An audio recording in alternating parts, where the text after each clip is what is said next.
Kaip dažnai girdi save sakant, aš nesu motyvuotas. Ir kaip save motyvuoti, kai turi kažką daryti, ko tikrai nenori daryti, nesijaučia, tarsi vien per valią galima tai atlikti. Aš čia tau pasakyti, kad tai yra BS. Tai yra vien tik perspektyvos klausimas. Šį trečiadienį aš dalinsiuosi motyvacijos tema.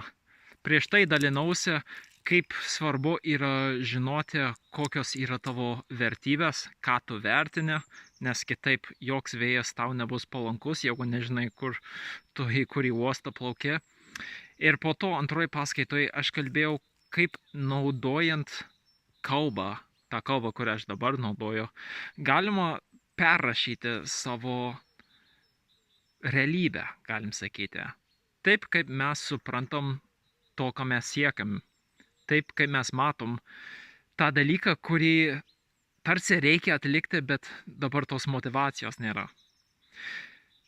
Šioj paskaitoj gilinsiuosi giliau į skirtingas motyvacijas. Iš Human Design pusės sako, kad yra 6 pagrindinės motyvacijos, viena iš kurių yra teisinga tau vadovautis, kad priimtum sprendimą arba daryti kažką, ar bet kas tai būtų. Ir kad yra viena pagrindinė apgaulinga motyvacija, kuri gali teisingai jaustis kažkurio metu, bet turi savo pasekmes. Dalinsiuosi ir iš coachingo pusės, kaip coacheriai žiūri į motyvaciją.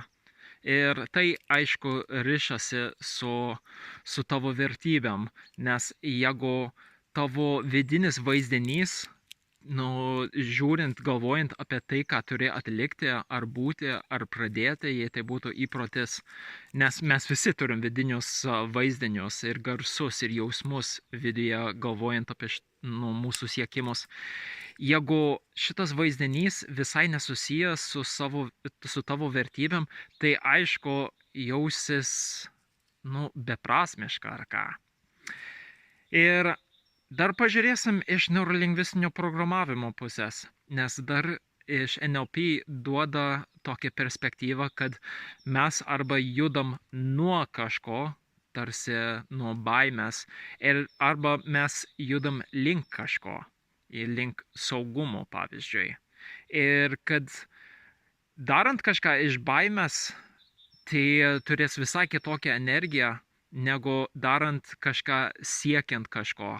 Tarsi siekiant kažkokio prizo ar maisto, kai esi išalkęs, tai visai kitaip negu valgyti, nes žinai, kad tave bars, jeigu neužbaigsi tai kas ant lėkštės. Tai kviečiu pasigilinti su manim, padiskutuoti ir pravesiu kelias praktikas, kaip per NLP galima žaisti su tuo vidiniu vaizdiniu galvoje, pakeisti, kaip arti ar toli mes matom tą nuotrauką, pakeisti spalvas ir galiausiai tai pakeis, kaip tu jauties apie tą siekimą. Tai, jei tau įdomu pasigilinti, kviečiu, lauksiu ir iki greito.